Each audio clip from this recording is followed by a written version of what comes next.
DJ Envy, are we live? Are we live, DA? Yo, I'ma suck that nigga in the face. Yo, that gotta be the greatest joint ever, bro. Ray J calling to the Breakfast Club gotta be the greatest thing I've ever experienced in my life, bro. Got a basketball court inside and outside. We got 7 Rolls Royces outside. I don't. I got a Kia Carnival that's 3 years old. Welcome to Reasonable Wrestling. It's your boy, the Joy Will I Ayatollah. Happy Father's Day. Black fathers matter. Shout out to all my fathers out there. And, you know, the cool white boys too. Cody and the boys, you know what I'm saying? Y'all matter too. But this day is 2 black brothers on Father's Day. So we got to holler at the fellas. What's up? We going to be talking about Clash. We going to be talking about AEW trash. We going to be talking about Raw ass. We going to be talking about NXT sex. Yeah. Different type of ass we're talking about over there. Yo, it's so much ass on NXT. Bro, I can't even watch that joke with my wife. It's like porn, you know? Yo, NXT, man, my favorite show of the week, bro. I'm not gonna lie. Coming from the single guy. Oh, man. We got that and so much more, man. Here we go. 3, 2.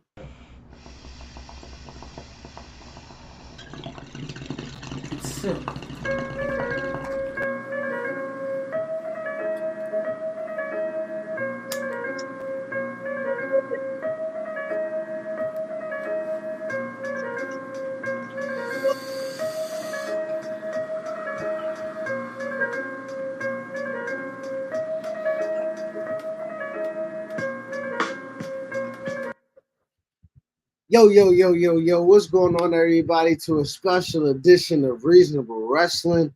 It is Father's Day. Happy Father's Day, episode 258. What's going on, Chitty Bang? What's going on with you, brother?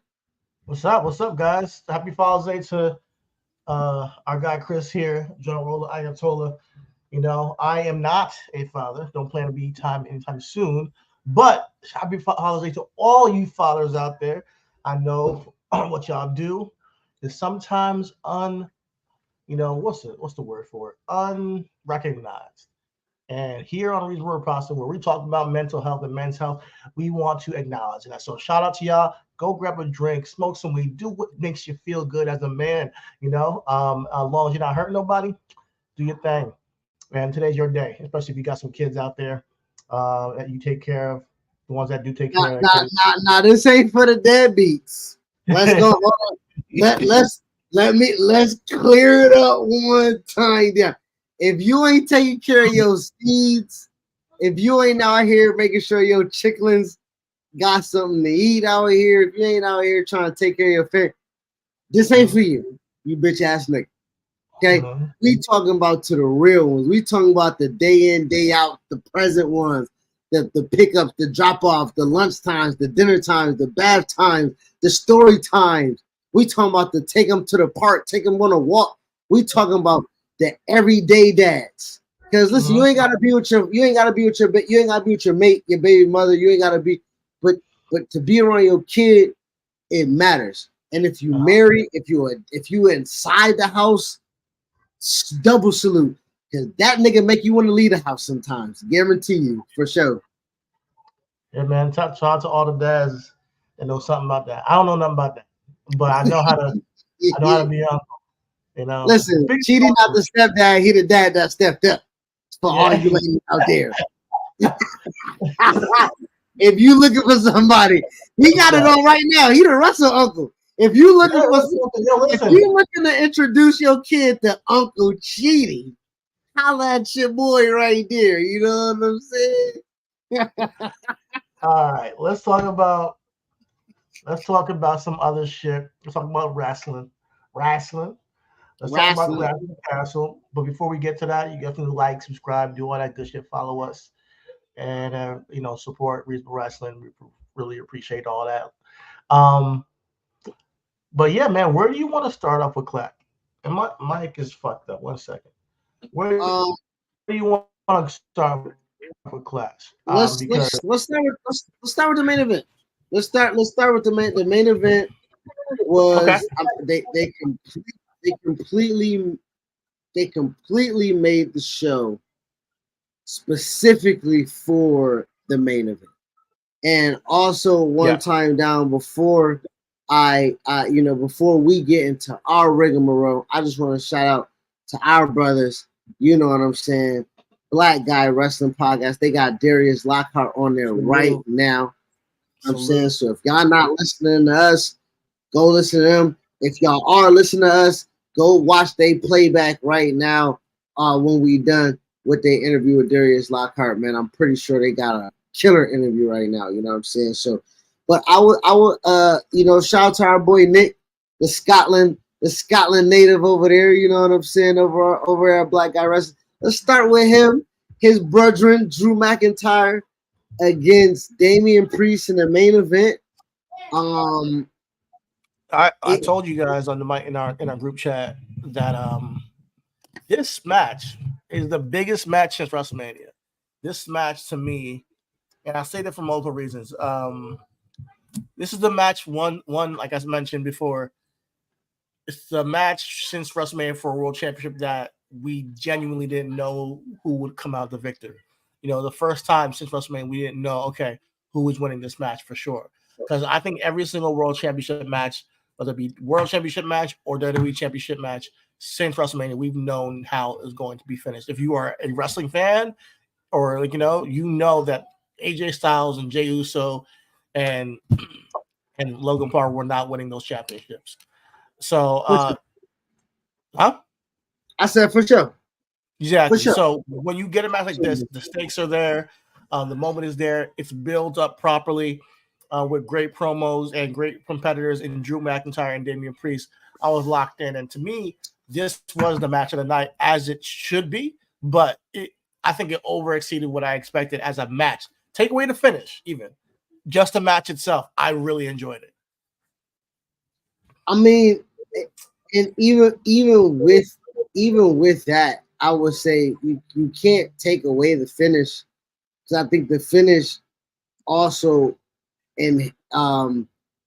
helps make the match. And I the agree. reason That's what I'm trying to distinguish. I think that the finish does help it, but I think a lot of people would say, "Oh, you're saying that it's one of the best matches tonight because of the finish." And I'm just wanted to be clear that no, it's not just because of the finish that I thought this was match of the night. Drew McIntyre and Damian Priest put on a really good show, really good. And being that earlier, we'll get to it, but Intercontinental Championship match was a banger as well without the finish. But this match, all the way around storyline, going into the match, the atmosphere, of course, Scotland was raucous the entire night. They had a decibel meter of how loud it got, and I was really, really pleased with the match, including the finish, honestly. and to be quite to your point, the crowd was amazing, right? It made it almost hard to,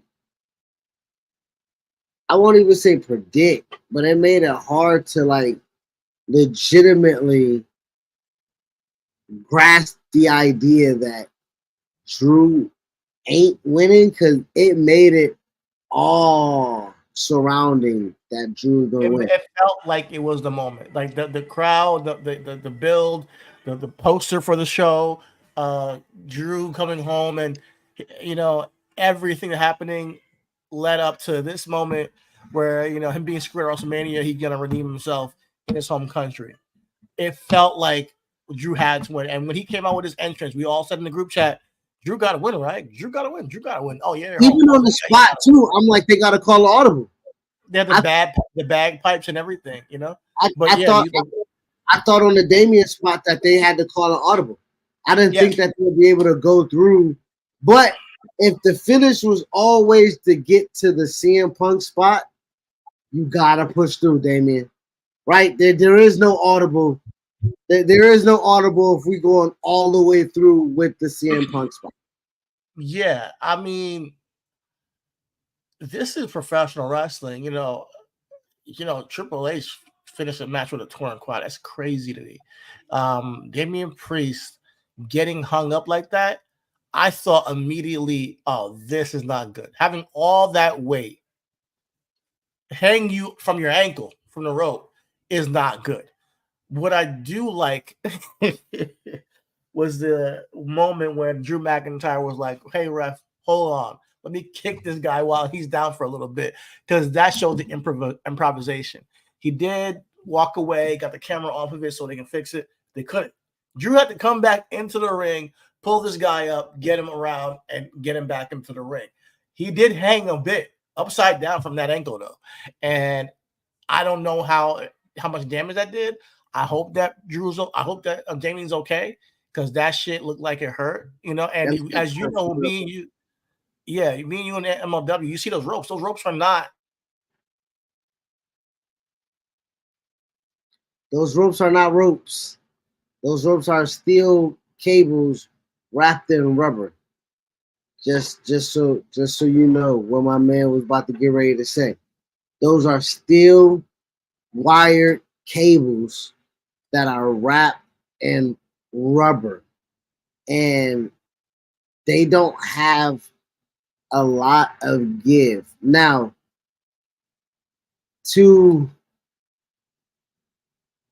I won't say play devil's advocate, because there is not a devil's advocate to play on. There is a scene or a spot in the first match of the night where the referee is speaking to AJ as he's awaiting Cody Rhodes and letting them know that the ropes are a little loose tonight, right? So, or tight, what one of the two.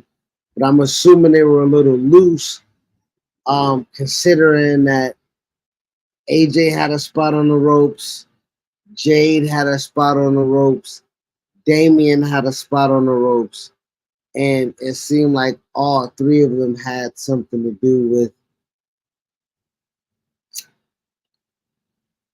the ropes not being necessarily secure. You know what I'm saying? Or the ropes not having the proper friction, tension that's necessarily needed. You know what I'm saying? Now, I will also say this. During the main event, Drew and Damian worked a phenomenal match together. I want to give credit to Damian, as he was again out on one leg, was able to kind of get through majority of the planned spots that was necessary. Even the South of Heaven that he hit, he took a Claymore, he hit a power bomb out of a Claymore. You know, all of those spots, all of those things within the sequence of the ending sequence of the match benefited itself, played a part in the gutsiness of Damian Priest, right? So, as the champion, he showed some real guts, fending off Drew and in that ankle.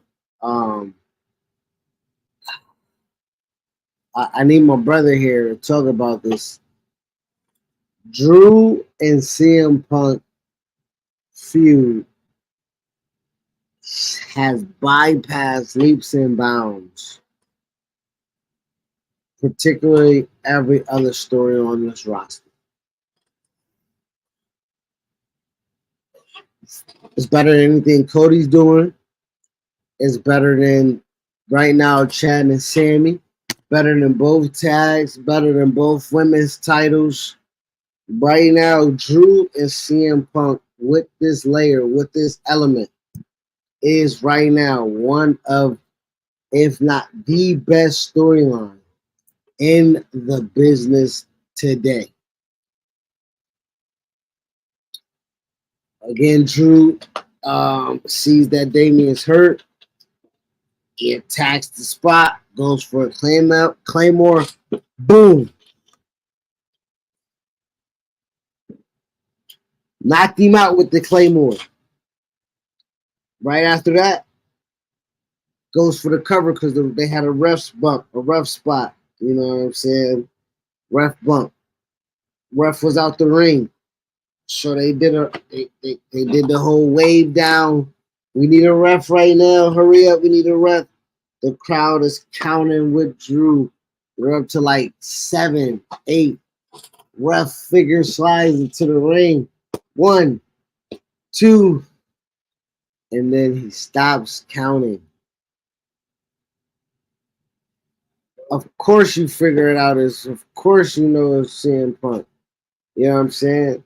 CM Punk comes out and motherfucking distracts Drew McIntyre, kicks Drew McIntyre in the nuts, right? And now everybody's defending CM Punk for kicking Drew McIntyre in the nuts because Drew McIntyre put his hands on CM Punk.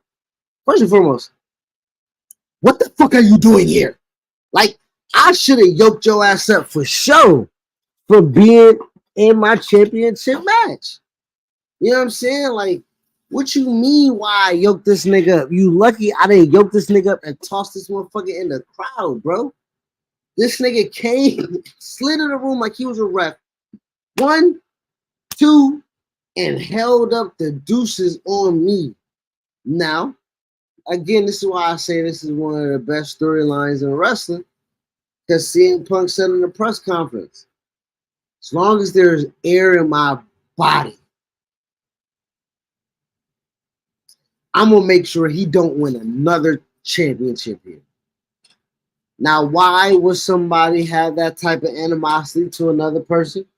Well, Drew McIntyre hurt CM Punk at the Royal Rumble. Now, injuries happen. This ain't ballet. You feel me?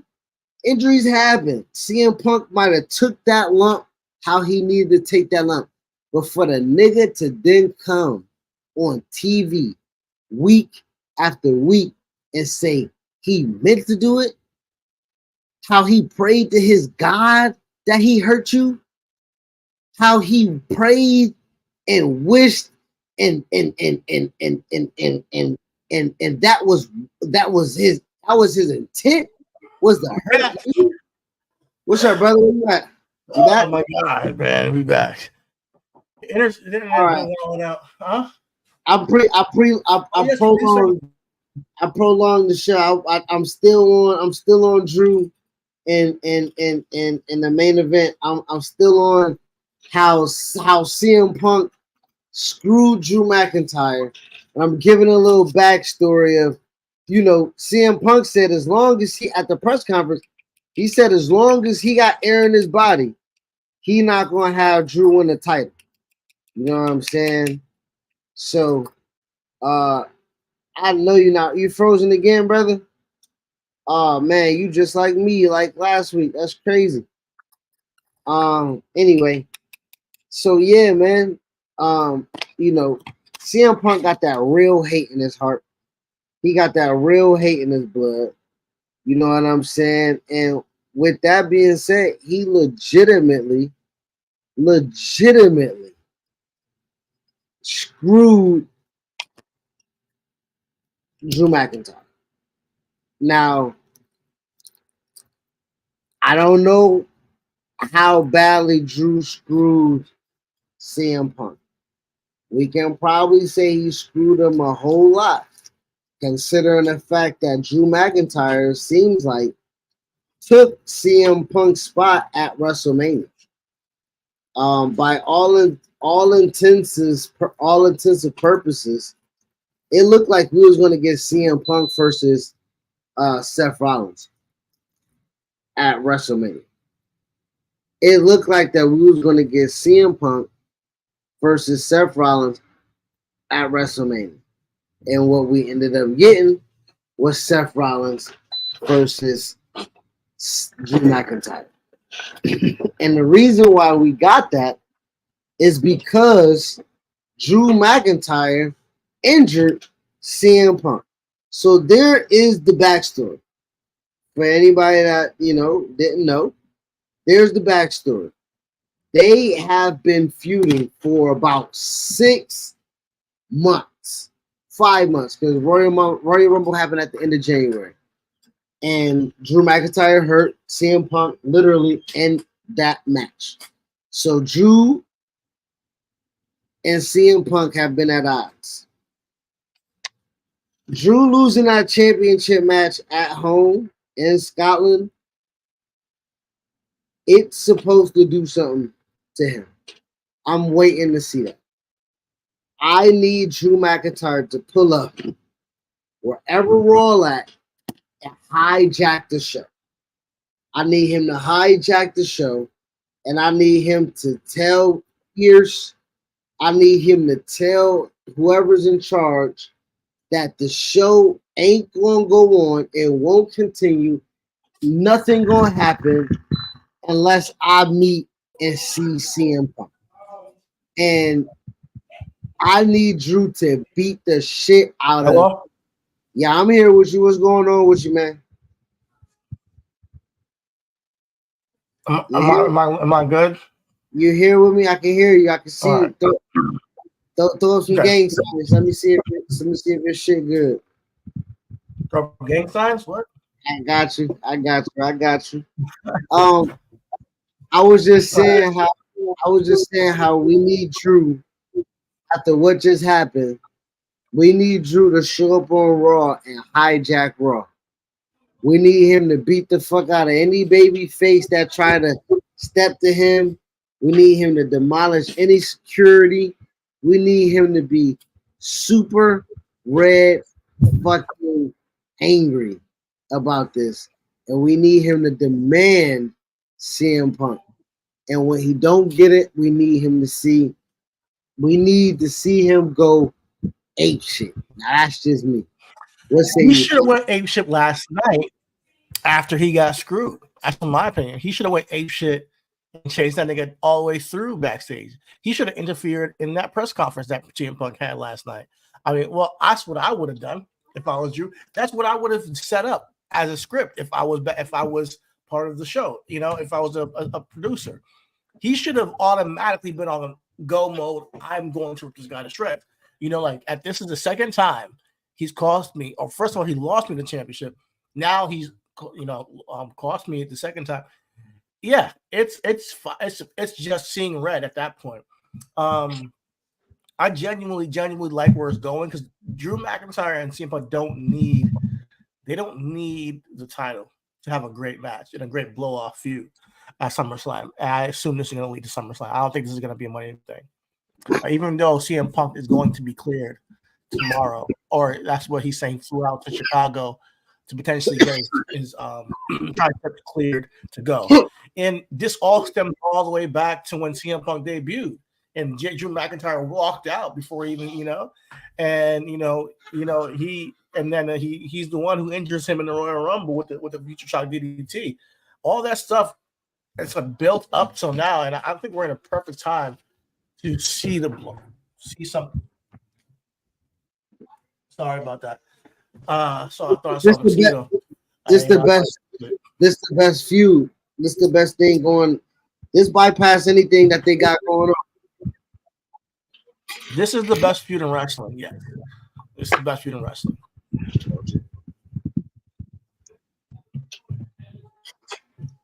That it is. It bypassed Chad Gable.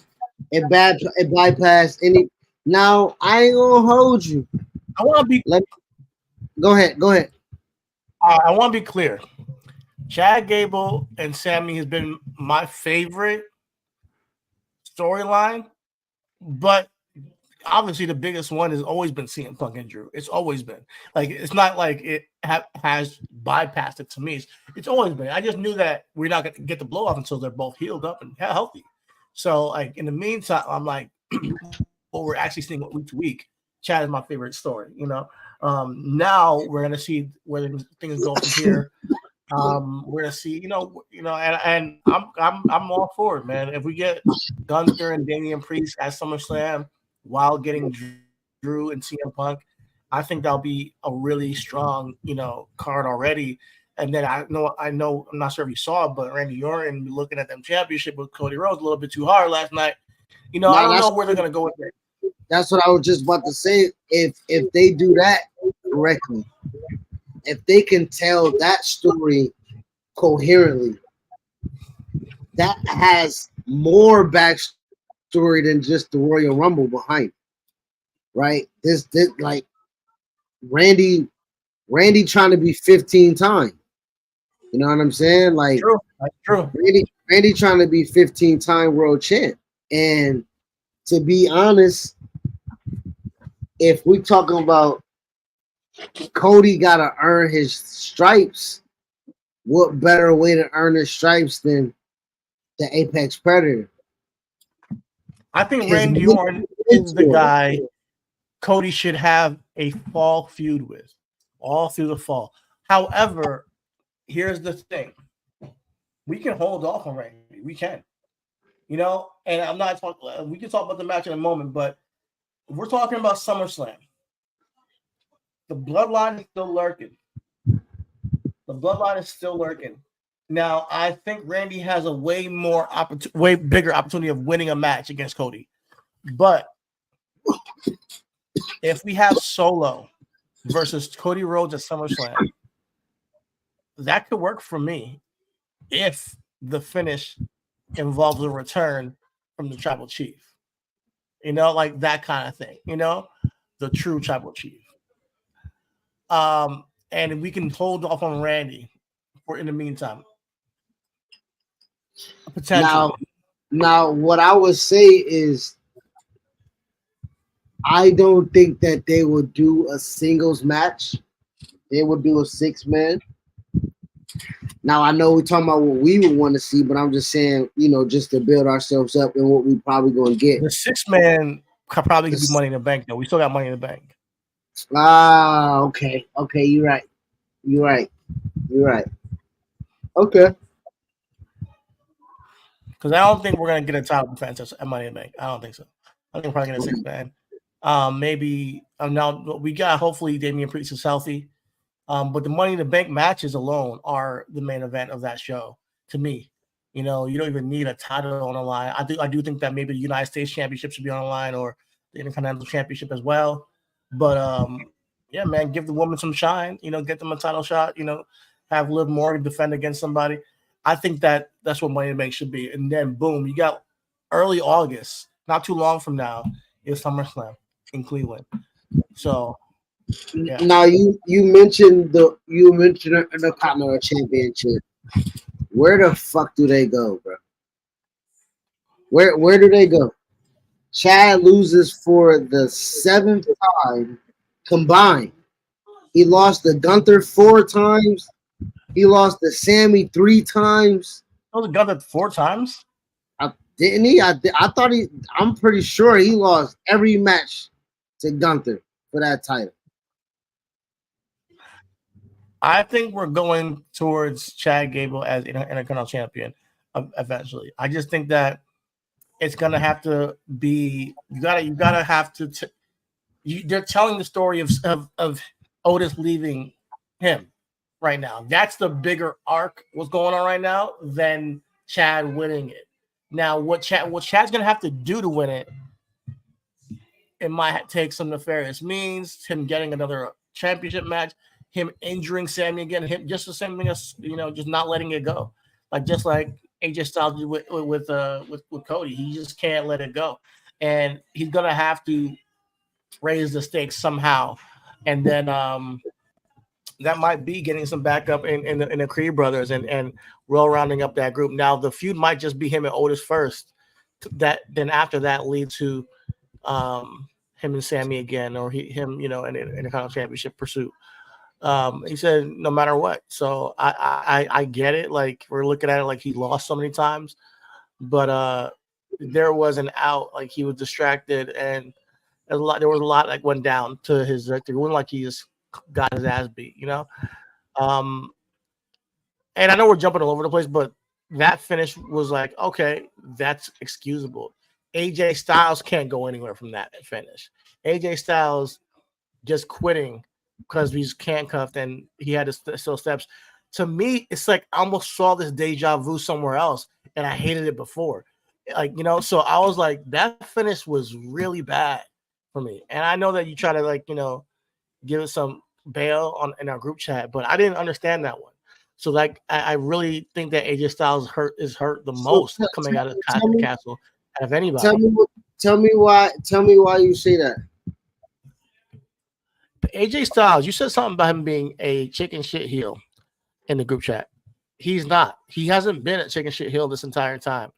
As a matter of fact, he's been more calculated and a guy who's proven that, like, talking about how he had to earn it, everything he's earned to this point, and he stands on his own 2 feet, and that he's willing to do whatever it takes to make Cody quit. And he's not a quitter, but Cody is, you know. So to me, you had to give him more of a reason to quit than him holding the steel steps.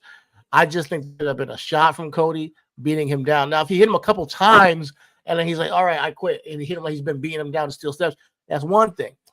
If he didn't even touch him and he's like, oh, I quit. It just doesn't fit AJ Styles to me as a character, to going into the story, and a character as a whole. So I think that AJ hurts leaving Castle to Castle because you really kind of got to send him back to NXT or something. Like, after this, like, you kind of have no other choice, because what is he gonna do on SmackDown? He's a quitter. I mean, that's why I said it don't hurt him, because he's, in the famous words of Jim Cornette, he's a heel, motherfucker. You know what I'm saying? Like, so as you say how you receive it, I look at it as AJ preserving himself, right? Like, I'm handcuffed to the ropes. I have nowhere to go. And all this nigga about to do is bash me with the motherfucking steps, like I just beat him with the belt, like he just beat me with the chair. Like, no mouse. You know what I'm saying? Like, now I hear you. Roberto Duran was never received the same after No Mas. But to niggas who know Roberto Duran, he's still Roberto Duran. You know what I'm saying? Like, I'm going to try the nigga because I think he might be easy. Well, Roberto Duran still fought after that, I believe. And he still had to make niggas feel that pain. You know what I'm saying? So I would say, like, okay, peep this. Hold on, let me just put in J. Cole in the rap battle. You know what I'm saying? Oh, you muted, I can't hear you. But okay. J. Cole in the rap battle. When niggas said they didn't like how he just bowed out and apologized and whoop-de-whoop, Joe Budden came on a podcast like, nah, nigga, if ever you gotta if ever you gotta motherfucking this for you for the night. If ever you gotta motherfucking show a nigga that you can rap, you better pick one of these niggas and let them niggas know, type shit. You know what I'm saying? Can you hear me? So I would say AJ Styles don't. I couldn't hear you on here. I was trying to get it on the phone. Okay, so let me say. I would. I can hear you now. It just cleared up. So I know you don't like how he went out. And what I would say is this.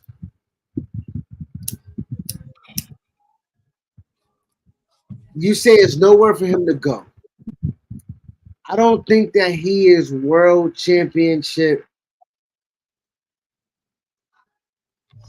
contender. Say it. I don't think he's world championship contender for the simple fact that we building up, like you say, for Solo. and for Roman and for Randy.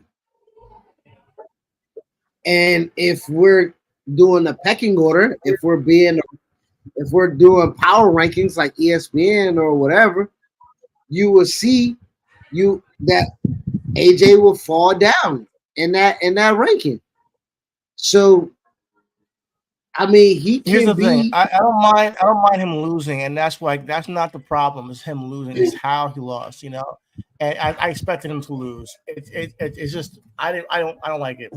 And I guess he was gonna lose anyways. But How was he going to um, say I quit to you? I'm asked not to argue, but how would he have said I quit to you without him looking back? I just said it before. If he already got hit a couple of times with steel steps, then said I quit. That's him preserving himself. But him being like, oh no, he might hit me with this, and then getting hit anyways, you look like a little bitch. And I get it. He's a heel, but at the end of the day, going into this match, he was the storyline is he's in an older age. He's desperate. He's going to do whatever it takes. I just think that if you were saying, "Oh, I need one more chance at the championship," and I'm gonna do whatever it takes. You did this whole retirement thing to try and get a match. You finally get it, and you get handcuffed, just like you handcuffed him, and he survived. I don't think that you just said I cried before he hits you, and then get hit anyway, so you look like you're like a chump. Like that.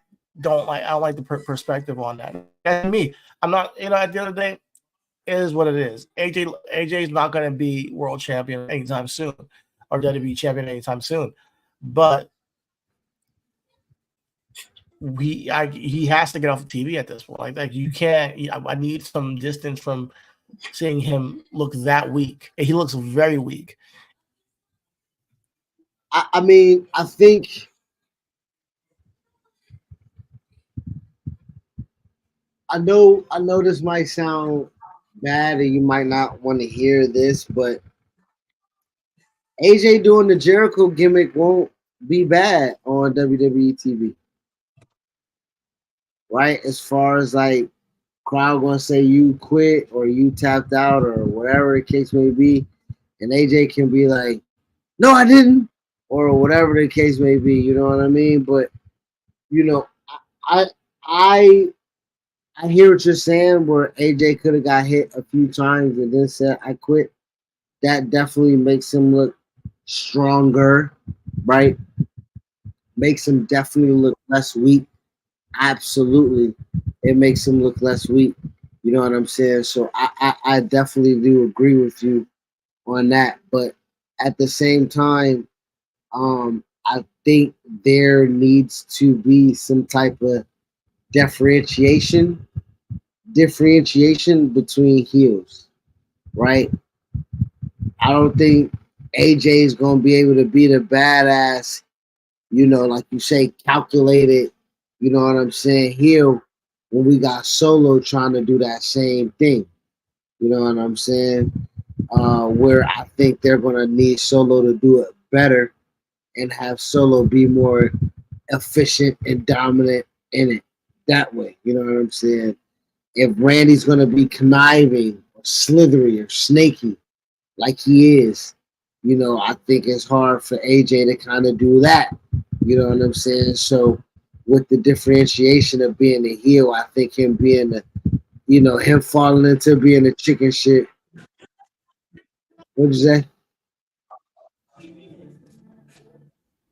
I said I hear what you're saying, but the way they ended that match has nothing to do with Solo or Randy because they can still do what they got to do afterwards and still be a bona fide heel. It doesn't take anything from it.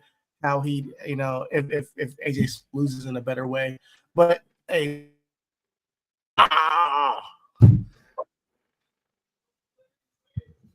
That's a great punctuation on that. regardless of it all, I'm they a lost. So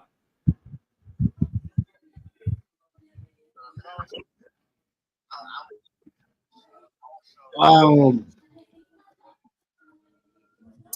Well, let's talk about the two women matches now. I mean, I guess because we didn't. Well, let's say this. Chad and Sammy happened. I was very, very, very much. I don't know where we're going with them.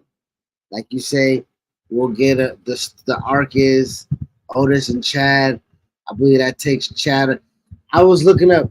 Chad first won the Intercontinental Championship #1 contenders battle royale May 15th of 2023.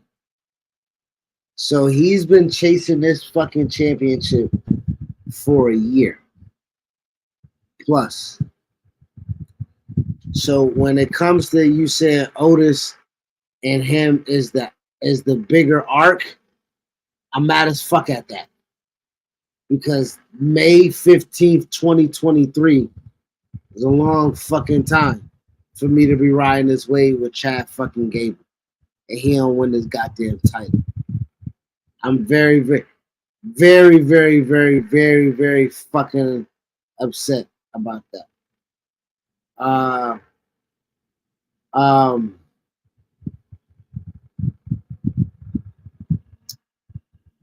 Moving on. The women tag team championships changed hands when Jade Cargill and Bianca Belair dropped the titles in the triple threat to Scotland's own Alba Fire and Isla Dawn. Isla Dawn. I think I'm saying that name right. Good, man. I don't know what the fuck is going on, man, with this fucking internet. But I heard some of your takes on Chad Gable. And I feel you on that. You've been chasing it for a long time. But that's the bigger story, him winning the championship. Don't get me wrong. But the more immediate thing is finding a conclusion with the Alpha Academy before he wins it. Now he could have won it while still leading these guys. But I think this all adds to his character development on the demise of his leadership of his compatriots, his friends, his family, the guys he says his family. But when he actually does let them go, which could be tomorrow, we never know. And or they turn on him. That's gonna give him some free space to become this true heel character that is not held back by Alpha Academy. He's not trying to get them to do things. He's just going out there and having good matches and finding ways to win. So more power to Chad Gable. All in all, he comes out looking great. I think no matter what he's done, he's looking great. Like I want him to win it. Don't get me wrong, but it could happen later. I'm not too pressed because I think the story they're giving me is good enough. If there was no story to it, then I'd be like, okay, well, come on, it should have been the moment. But I could be a little more patient with Chad winning it. Sammy's doing a great job with Child, so we'll see where it goes. As for our new women's tag team champions that you were getting into, Alba Fire and Isla Dawn, congratulations! Been a big fan since NXT, since NXT UK. And I think they're a legitimate tag team. As much as I love, as much as I love Bianca and Jade, they got women who were stabilizing the titles as two single stars to degree, and they did fine and gel. But almost apropos, this match was their most sloppiest match as a tag team and led to them losing the titles. I don't think the sloppiness came from because it was part of the storyline. I think there was just a little bit of miscommunication, a little bit of botches here and there. Hey, it happens. We see it all the time. But if there were going to be a match when they lost it, it would be this one. And it would be this one, yeah. And to your point, for wrestling not to be as choreographed as it needs to be, right? I mentioned earlier when we talked about Damian Priest on his spot with his leg caught up in the ropes. Clearly, the botch we're talking about is Jade doing the springboard. The very first match of the night, ref was telling AJ, I think these ropes is a little loose tonight, right? As I've been seeing that on socials. You know what I mean? And so that kind of can contribute to what we've seen kind of throughout the night. You know what I'm They're in a saying? whole But different country. Maybe they set up the ring like I don't know. They traveled a lot. Maybe somebody didn't tighten it much enough. But things happen. And we saw multiple situations where the ropes did come into play. In a match. Hopefully, Damian Priest is all right, man, because that shit looked crazy. But I like when they improvise, and I like when they tell a story and add it to the match. So Damian Priest is going to add that to, I'm sure, on Monday, and see. Hopefully, he's all right, and he can just add it to his his run as a champion. And then also Jaden and Bianca can add in like, hey man, we were sloppy. We underestimated our competition. Not even underestimated. We just didn't have it all cling together we with didn't our new have tag team. what I'm We didn't have our saying. A game, and we didn't get pinned either. So they still got a chance to come back and have another match with these gals. All in all, though, they don't necessarily need the tag team championship. They can split, but I wouldn't mind seeing a rematch down the line and keeping them together as a group. They work so well together. Excuse me. They work so well together. They do. They gel so well together. They complement each other so well together. And you can tell how Jay benefits being in Orlando because she probably pulls up with that PC every day that Bianca did, right? Yeah, and mind you, it wasn't just the springboard spot. There was other things that were not as clean in that match. Oh, for But sure. yeah, but yeah, I do think that everybody can have a bad game or a bad match, or not even a bad match. There was a good match to me. The match was good. Within all that, the match is still good. But there was some cleaning up that could have been done, and that's going back to my point. I'm sorry, that goes back to my point. If Jade's not in Orlando constantly, if Jade's not with Bianca, when I say they complement each other, even at the end of the match, when they walking back to the locker room, Bianca holds Jade's chin up. You know what I'm saying? Like the UCLA player did in that, you know what I'm saying? Like, nah, girl, like you just said, everybody have an off night, you good. We were supposed to lose the titles anyway. You know what I mean? So it ain't even like you the reason we lost. I know I know it's not the best match on the night, but chin up. You know what I'm saying? But Jade has improved tremendously working live shows, being at the PC, and having Bianca as for tutelage in her short span that she's been there.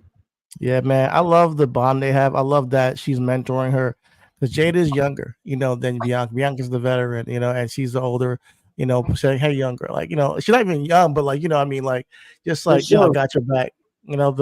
She's they both 2 years apart. You know what I'm saying? Yeah, like the big sister. That's what I look like, Yeah, I think Jay just turned 33 and Bianca just turned 35. You know what I'm saying? Yeah, they're not too old. They're both very young, but Bianca being the big sister, when I've seen her grow in NXT till now and be that person, it's just cool to see. It's kind of like how and I bring it up a lot, but like when I see maturity in people, I love it. Like, and that's how I see Swerve. I see Swerve has matured a lot, through his journey.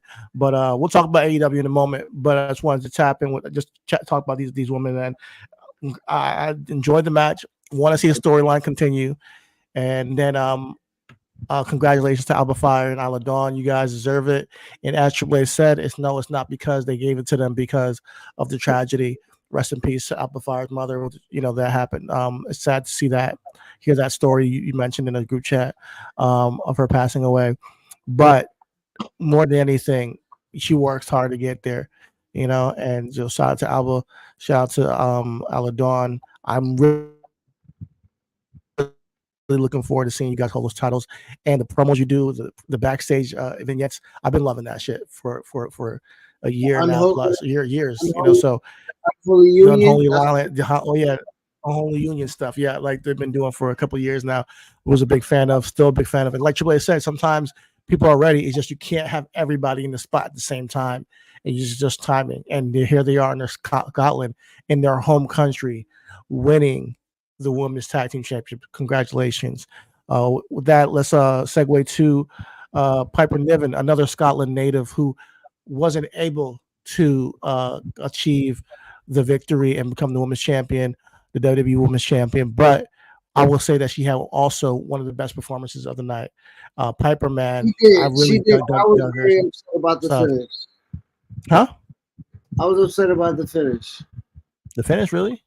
Yeah, I like the finish a lot. the sunset crucifix. I was upset about that. I It thought was it a was slick because it's like Piper was trying to do a Samoan or a like land on her, but she kind of countered it into the crucifix and then leveraged it by getting her arm around her leg.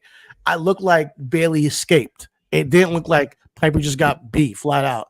And I think Piper, kicking out of the belly to belly of the top rope, she looked strong. This is the best Piper I've seen in a long time. So I was a fan of the performance as a whole. So when the finish happened, I'm like, oh, she didn't just hit her with the rose plant and pin her flat. We can see Piper getting a rematch eventually. We can see Piper being in the main event scene. That she can have a match with Bianca on a main stage. She can have a match with Jay Cargill on or Nia Jax on a main stage. Even Triple H said, hey, listen, she's on she didn't win, she's on a new level. And I agree. She gave her the opportunity. She had a really good match, and she's on another level now because I see her as such. I can hear you on that. I won't argue too much because I love Piper. You know what I'm saying?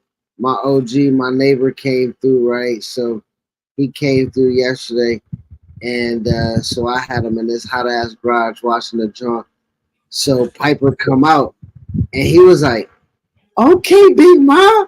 That nigga instantly was a fan, nigga. Just like look, I put him on Willow, my nigga.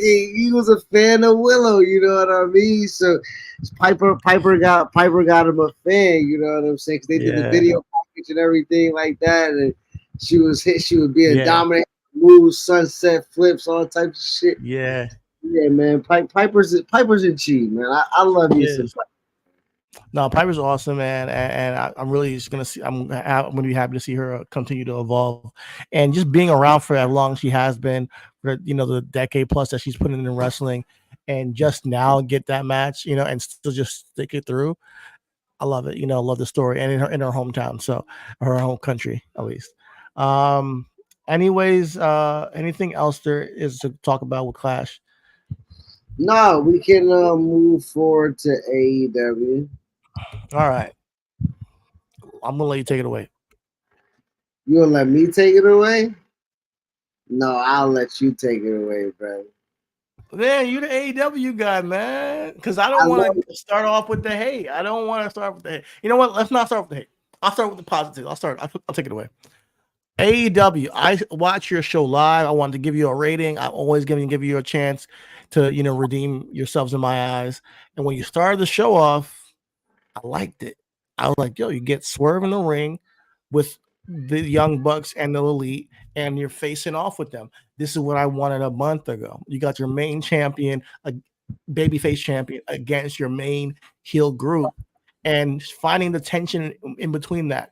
Unfortunately, he was not in the Anarchy Arena match, but they did plug Blood and Guts. Now, I don't know why we're building Blood and Guts right now, but I said the same thing, but yeah. But hey, Blood and Guts should happen like in next month or so, or July, and hopefully Swerve is in it this time and defending AEW's honor.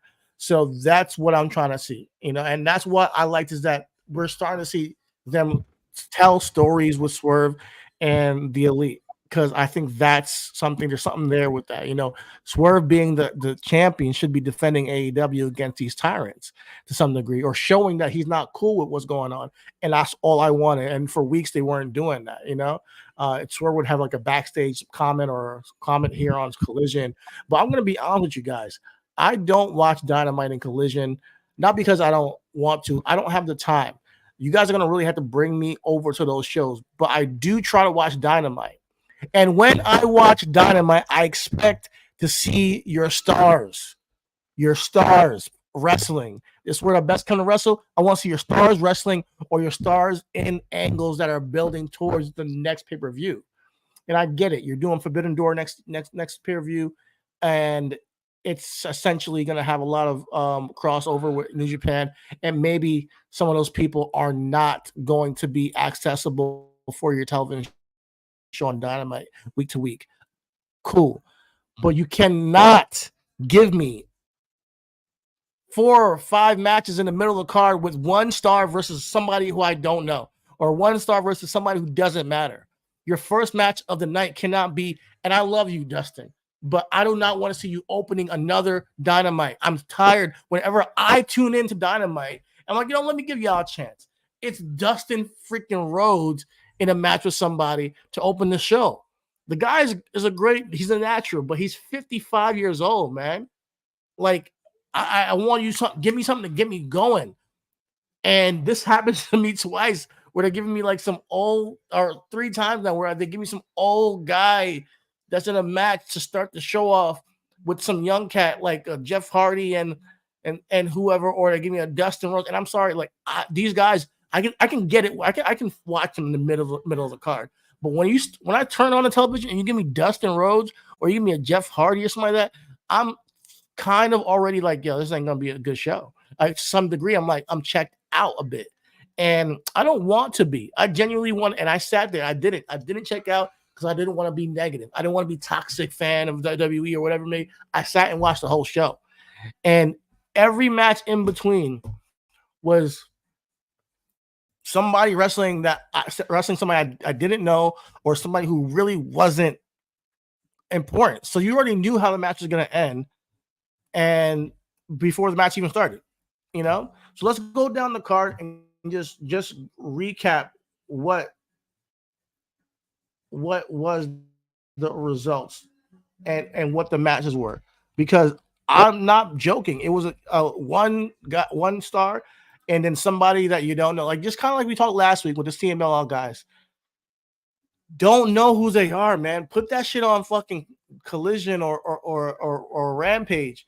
When I watch Dynamite, I'm coming to see your top tier talent in matches that have some kind of stakes, or matches that build the characters of these people. I don't want to just see just matches just to have them.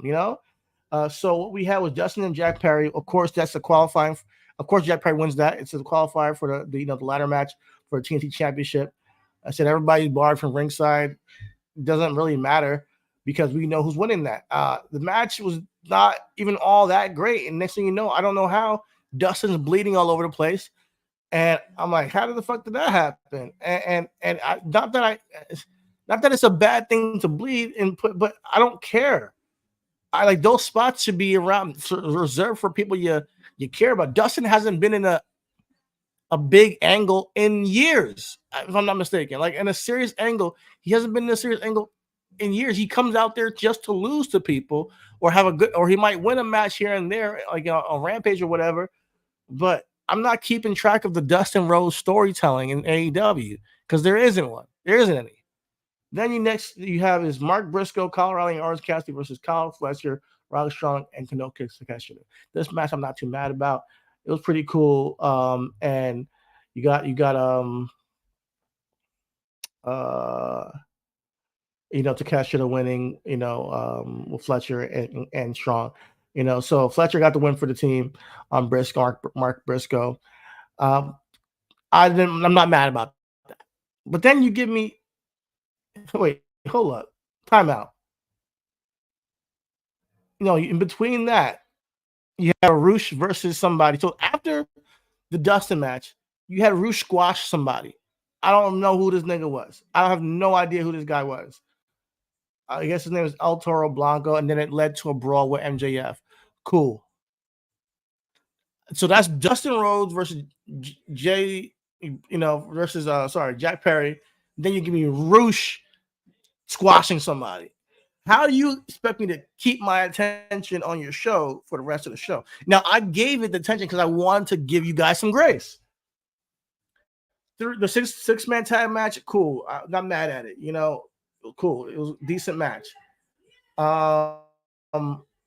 You announced Roosh and MJF next week after the pull-apart brawl. I don't even get this angle.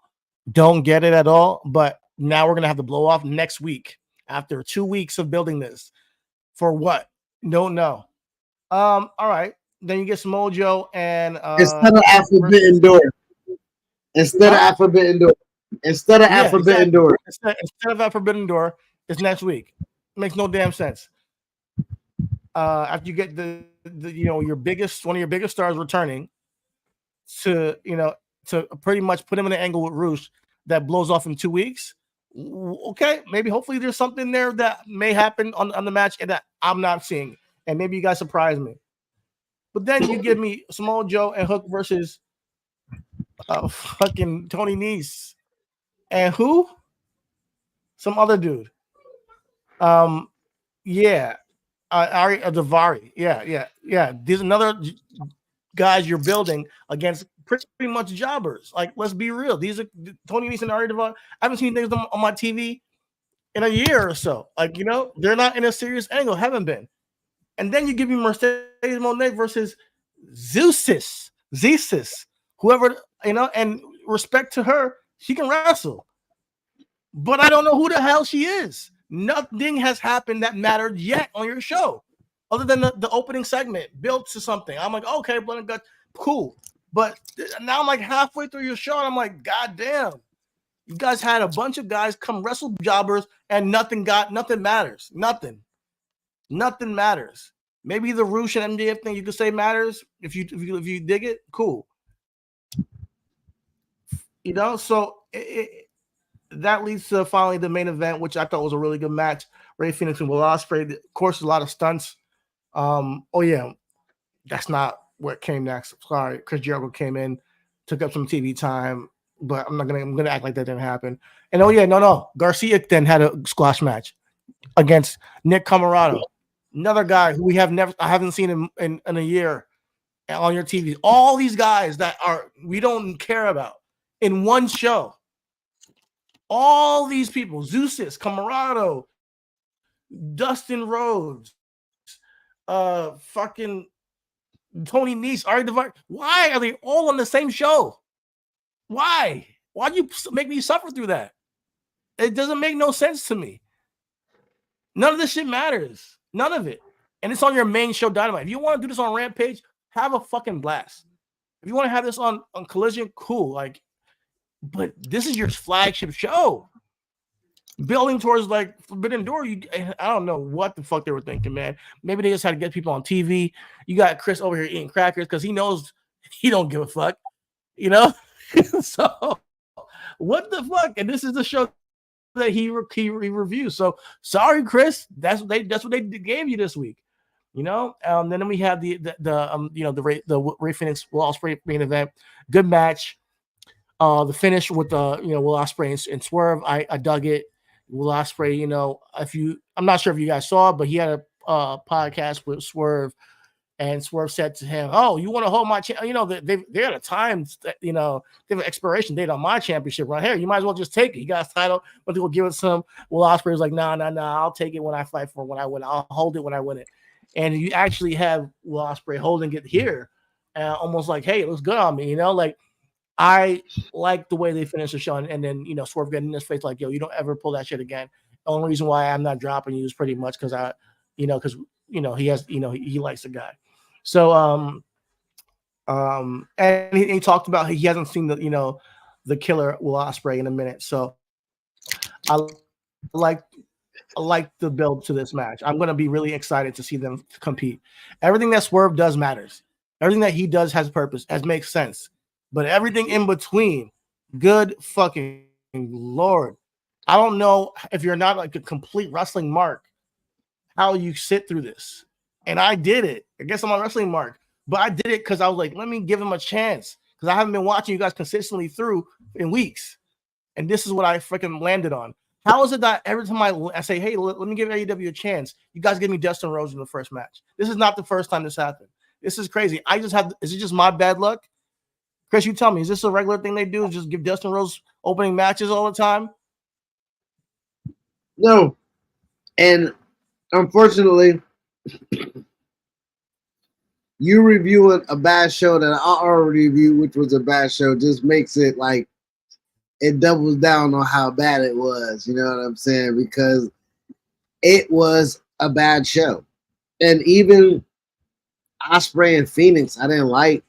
Because even I said, like, the stunts was just the stunt, my nigga. Like, you know what I'm saying? Like, they ain't really had no meaning, no effort to them. Them niggas was just like, oh, you remember what we did in 2016? Let's just do it again. You know what I'm saying? Like it just It was cool to see though on TV. I'm not gonna lie. It's cool to see on TV. It's cool to see in the main event. You know, I enjoyed it. I didn't see it back, then. But I enjoyed it. I enjoyed the match. It was really the athletic. show had no life. Sometimes in AEW, you gotta like, huh? The show had no life. The Yeah, show had man. no It was life to dead. it. It was not. It was dead. It felt dead. And NXT beat them in the ratings this week.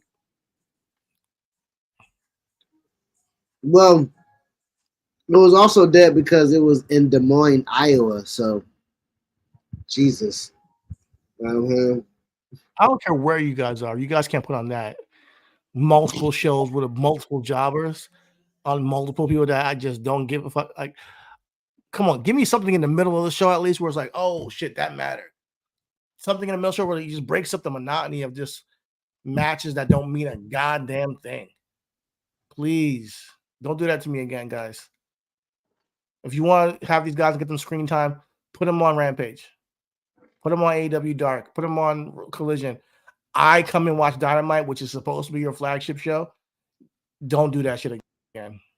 I don't care. I don't care what you're building towards. I don't care if it's building towards. I get it. You building towards Forbidden Door. You don't got access to some of these women that are going to be there. Round out the freaking Owen Hart tournament. Build that around. Like do that. I don't know. Well, I will say that Rampage and Dynamite have been semi better shows than Rampage and Collision. Collision wasn't a bad show. Collision had a no DQ match with Deonna Purrazzo and Thunder Rosa. You know what I'm saying? Like, they don't have a No, that's good. That's actually, I would have been happy to see that on Dynamite. Maybe I'm not watching the right show.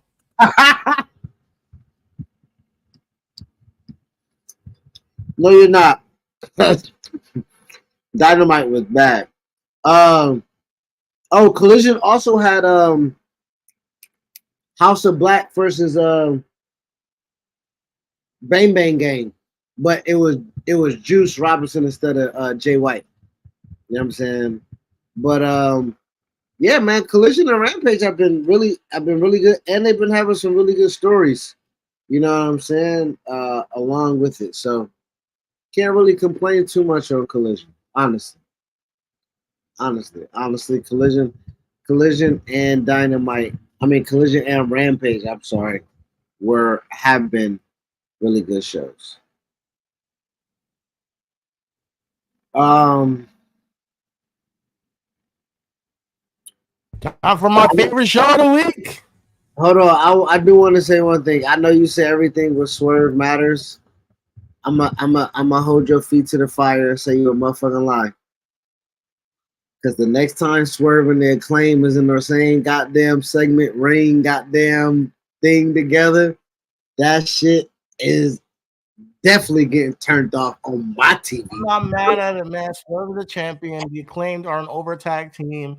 Sometimes you got to link up some over the over people together. And I think the Acclaimed versus the Young Bucks is coming up for the tag team title because they haven't defended it. Then it makes sense. Like I'm not. You were all about the scissors, like maybe is it played out now? Like, is it like a year or two late? Like, well, is it done? Like, what's going on? I thought you would fuck with the Acclaim, man. I won't totally disrespect the Acclaim because we still in June. And shout out to Anthony Bowens.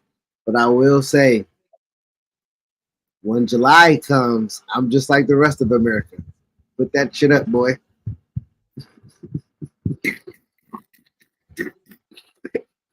It's time to wrap this Shout out shit. to all our we are allies. What? It's time to wrap that shit. It's time to wrap that shit up, brother. Oh man, love to the Acclaim, love to Anthony Bowens, love everybody in our Can I community. talk about my favorite show of the week, though? The floor is yours. Listen, man. Listen, man. I love NXT, man. It's my baby. It's coming back to me. Here's the thing. It's I like where they're building. I like where we're going with things. I like seeing Trick as a championship. I like seeing even Kalani winning the ladder match at Battleground, unexpected victory, and she has been putting in a lot of work in the PC for a while now, and she's definitely supremely athletic. Seeing her hold the championship, and the woman come out to challenge her, it felt like, all right, let's see where this mid card women's championship goes. It was really cool with that. Now Jada Parker versus Mia Yim, man, I love it, man. They were throwing some bows, man. They were throwing some bows, and I genuinely think I think they have I'm not gonna say I throw around chemistry a lot, but they definitely have an attitude about them. Both of these women, they have this pretty girl who is also a badass attitude about them that I like. I just like that. There's a certain type of listen. I'm a guy who has a big crush on Remy Ma. Maybe it's because I'm a New Yorker. I like some aggression in my woman. A little bit. I like Boys, it. hell no. What is that bad? Like, I mean, I'm sorry. I'm guilty as charged, bro. I like women who have a little bit of bite to them, a little attitude, dog. So when I see Mia Yim and when I see Jenna Parker talking their shit, throwing bows, ground and pound, gets me going. It's a I love it, man. But this is all in pursuit of becoming the next NXT North American Women's Champion or getting that championship match with Kalani, and I think it's a perfect spot for both of them. Honestly, I don't think either of them should be going after Roxanne right now. I think this is a championship, and I think this fits. That I think this title actually fits for NXT. Whereas the TBS championship fits in. I don't think that Mercedes should have it. Like, be honest with you, I think that somebody else should. But this is Kalani, who's a brand new star, brand new woman holding it with brand new talent, and Michin, who hasn't really gotten that next level of attention, competing for it. I love it. I love the vision, how it's rounding out. Anything you guys say, or you? No, I totally agree with you. What I will say is Jada Parker needs to win the title soon. Like next week soon. You know what I'm saying? Like, come on, you can't do that to Kalani now, because Kalani this is what's the title. This is her moment to make herself into a bigger star. She won the title first. She made history. She doesn't mean she's a star yet. She has to get more opportunity. She has to knock some girls down and show her prowess in the ring. She has to be a fighting champion and win some matches. I think that Jada might be next to win it, but I don't want her to be just hot shotted to this championship. I don't. She's beautiful. She has an attitude about her in the ring. I like what she got going on, but you can't just do that to Kalani. That's my only thing, is that Kalani's been working to this point. She lost the breakout women's tournament to Lola Vice in the finals, and clearly they see something in her. I want to see her in a takeover. Or whatever the pay-per-views are next. I want to see her bash, Great American Bash in a singles match, and given some time, and I want to see what she got going before they just strip her of this thing. Okay. Mm-hmm. That's just me. We also had our guy Wesley teaming up with Pete Dunne and Tyler Bate, the New Catch Republic versus Gallus. Really good match. I wish it was the Rascals, man. I wish it was the Rascals.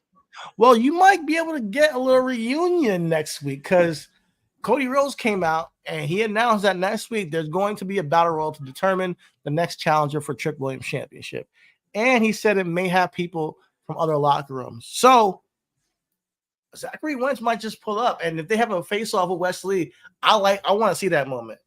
I want to see that. I want to see a Moose, or maybe the what's his other the other light skinned dude from the Rascals. I'm sorry, I'm forgetting his Trey name. The with Miguel, spray paint. Trey Trey Miguel. Miguel. Sorry, I know I've talked about him in the past. I just am losing it right now.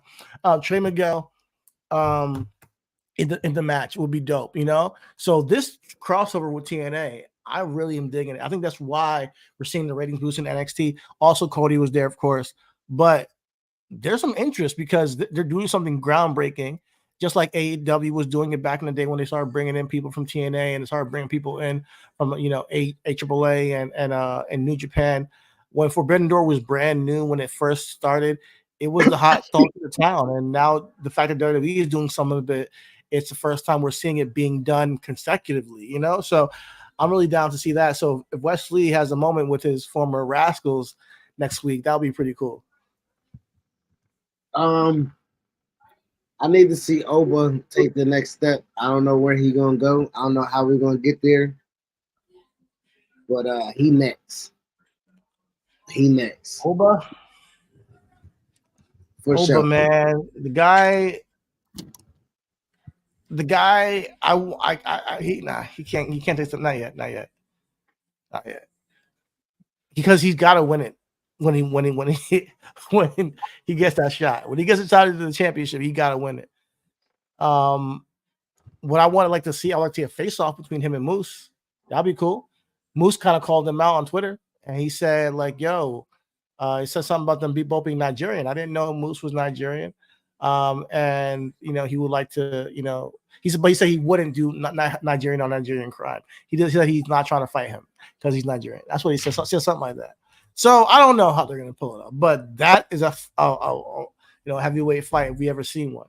All in all, like NXT has been moving, it's been doing good. We got some other matches that were decent. I don't know. I don't like the Wendy Chu gimmick. I'm gonna be honest with you. That's the only thing I didn't like. Wendy Chu with his sleepy, pajama moveset, stuff she does, and now she has dark makeup on and she's kind of evil. Don't know what happened. Don't know what happened to her. Don't know why she's doing this. All it does is just, you know what? Let's talk about something real quick. Let me run the Lex King defeated Dante Chen. Singapore King match was pretty cool. Eddie Thorpe beat Tavion Heights. I'm a big fan of Eddie Thorpe. Like him a lot. And Sean Spears defeated Javon Evans in the main event. Javon Evans is definitely a spectacular superstar. He just needs to put on some weight and, like to see him, just have more opportunities to show some more character. But I want to talk about something real quick. Because Wendy Chu made me think about it. The dark atmosphere of Wendy Chu reminded me a lot of our guy, The Fiend, Bray Wyatt, all that stuff. And tomorrow, the countdown completes, where we're going to see all the QR code stuff come to a head. Where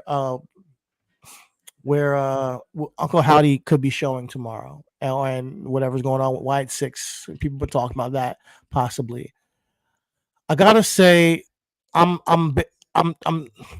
bitter. I have a bittersweet feeling about this. I don't think it's gonna. I don't know. I don't know about this. I still haven't watched the Bray Wyatt documentary because I'm just still trying to get over that whole shit. I haven't either. And I feel like I'm not ready to let go of it. And I should be excited about this. Oh, we're getting, Uncle Howdy, but I don't. I feel like it's not going to succeed. There's only going to be one Bray Wyatt. There's only going to be one dark entity with this kind of, all this stuff reminds me of Bray, and it's like, we know we're not going to get Bray. Rest in peace to Wyndham and everything, but because his creative mind brought all this together, I don't think how could they make me entertained and engaged in this. I'm not gonna say watered down version, but come on, it can't be authentic. Let's be real.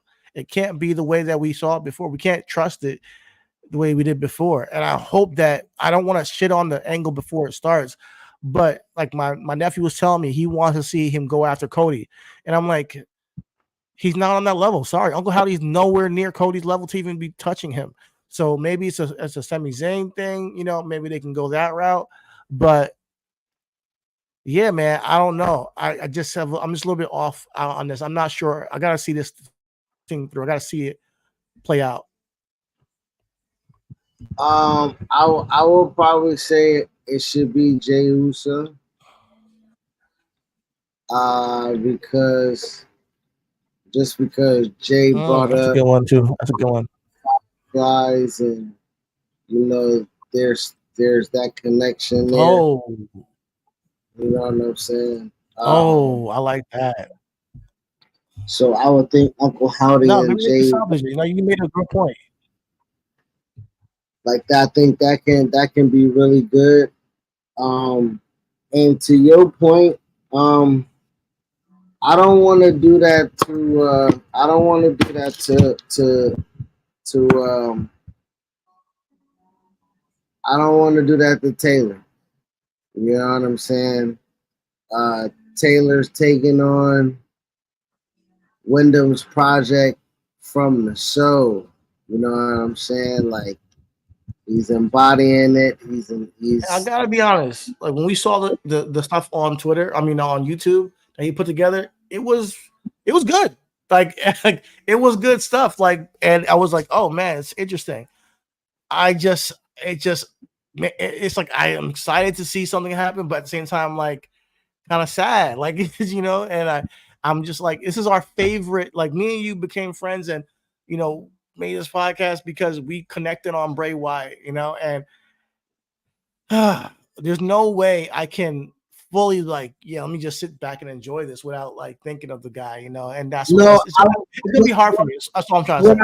what I would say is that okay. I hear you. What I would say is that I will enjoy before I critique. Okay. Right. I will find a reason to ride the wave before I jump off the boat. Only because I know he's doing this like In honor. yeah, exactly. And Yeah. and I don't know if he has the ability to pivot from the simple fact that they were already in the midst of. You know what I'm saying? Like they were already in the weeds. They were already doing things. He was already showing up, already doing like Yeah. there were things already happening. And I don't know if Bo can come. Bo can't come back and do Bo leave, right? He can come back and be Taylor Rotunda. Like he can really get some legitimate baby face fire from being Taylor Rotunda. Yeah. Yeah. Which I think might. But again, I don't know how far that's going to carry you because are you getting I would over? prefer that. I would Getting prefer him to come over back as Taylor Rotunda, even if it's a dark character as Taylor Rotunda, where he's kind of like, mourning and he's still trying to get through things. If Cody Rhodes can build entire angle off of his father passing away and him trying to get a championship that his father that he never got, there is levels and deepness to a character like Taylor Rotunda. But Uncle Howdy always felt like it always felt off. Uncle Howdy always felt off. Uncle Howdy never was like, yeah, I gotta see Uncle Howdy today on SmackDown. That was awesome. You know what's also too is that here we go. This is why I tried to say back to the point. We critiqued before we enjoyed with that Not because me. I really did try to enjoy it. I was even giving it like, nah, it's great. I said it's genius. I said it all. I was like, I was a Drake fan now after the battle about the bracelet. I didn't want to believe that it was not good for a very long time. And I was like, really just like, nah, this is brilliant. Oh, Uncle Howdy's in his head. And oh, did you see the psychiatrist notes? I was doing the QR codes and all that shit. I was deep into it. And I'm gonna be honest, in hindsight, no, Uncle Howdy didn't hit the way we wanted it to. It didn't. I'm just being real. Even after it, we can say critique before. No, I was all in when Bray came back. I was waiting for him to come back. I wanted to come back so bad. He finally came back. I could have accepted anything, and I accepted the Uncle Howdy thing. It was months down the line where I was like, "Yo, this is weird. I need to, I need him to explain this shit." And then he explained it one time in one interview. I was like, "Oh, I'm back on. I'm back. I'm ready." and it wasn't even that that deep of an explanation. It was just a consciousness kind of thing that I really digged, But yeah, I'm not gonna judge it, but I'm going to be honest about the past and what Bray meant and what Uncle Hattie did not achieve, and the challenge he has right now of making us buy in to this entity again after the passing of Wyndham. So that's what I'm kind of getting at. It's a challenge for him and the Wyatt Six as a whole if they're doing that angle to see where they go with this. So I'm gonna give it time. I'm gonna see what happens tomorrow, and we'll come back next week. We'll chat it up and see how we really feel about it, because it's something that's dear to us. Like this, the how do we continue the legacy of Wyndham in an honorable way, and get it to be as, or even half of impactful as the Wyatt family, the Fiend, the Eater of Worlds. If it gets even to be like this mid card angle, that's just, I gotta see what happens with the Wyatt Six next week. That was kind of crazy. If you can make me think like, oh shit, I didn't expect that, I'll be able to accept it for what it is, and not compare it to the past. You feel me? I mean, it's gonna be hard if they keep the name Wyatt Six, for the simple fact that we'll always remember. Like Taylor was never inducted in the Wyatt family formally. True. Which I think would have helped in this version of it if he was, accepted and embraced. But Braun's back. I think they're gonna hire Redbeard back. You know what I'm saying? We might be able to get some legitimate legs with this, so we'll see. Absolutely. Anything else we want to touch on before we wrap this up? Nah, man, I'm honestly, I'm good. You know what I'm saying? I think we had a really good review week.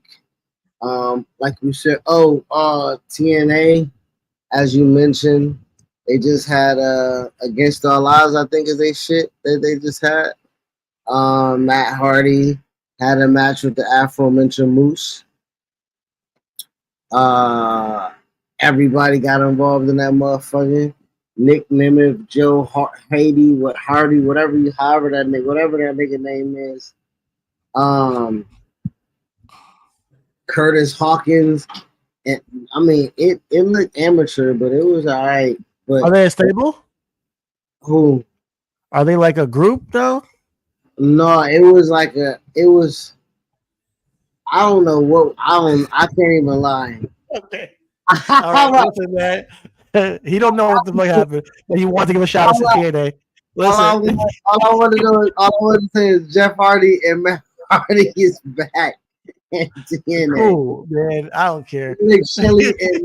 Alex Shelley and Nick Nemeth had a good match. Okay.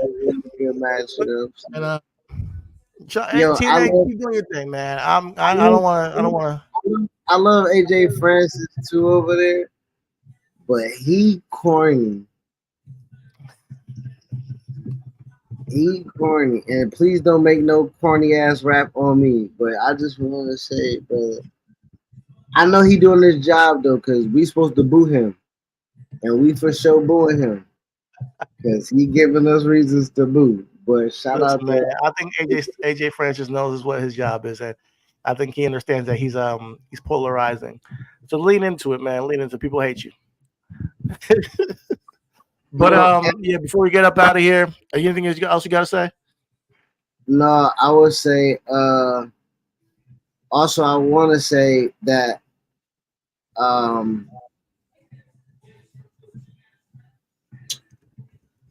Shit. Oh, AJ Styles gonna be wrestling in Noah. You know what I'm saying? So when we talk about the Forbidden Door shit happening, love you too, man. Love you too, brother. Oh, what's happening? Shout out to the I know you was mad as hell. You should have hopped on the plane and beat CM Punk ass, brother. Facts. Yeah, man. I know he's happy about Ricochet getting the fuck up out of there. I know that, right? He's like, thank God. Oh man. But man, We gotta link up, man. We do. We gotta link up and talk some wrestling, bro. That nigga Ricochet about to go to AEW and do what? What? Oh The man. perfect balance. Hey man, it's yin and yang, brother.